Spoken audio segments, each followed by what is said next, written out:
Сформирована комиссия конкурсная, которая будет принимать решения по отбору участников программы и оказанию им мер государственной поддержки. Соответственно, тем требованиям, которые определены постановлением правительства, уже определены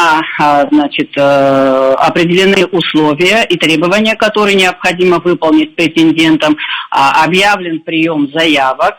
Все желающие принять участие в программе могут обращаться в Госинвестагентство Министерства экономики для получения консультаций, сформировать заявку, приложив необходимые документы, обосновывающие возможность предоставления такой помощи, после чего комиссия будет рассматривать эти проекты и принимать решения по оказанию мер поддержки. Непосредственно сама мера господдержки предусматривает возмещение расходов на приобретение необходимого оборудования для реализации таких проектов.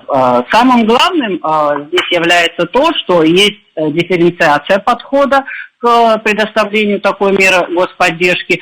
Предусматривается, что субсидии на возмещение части затрат, допустим, стоимостью до 200 тысяч рублей, будут обеспечиваться в размере 90% от стоимости оборудования. Соответственно, 10% это средства потенциального заявителя на участие в программе.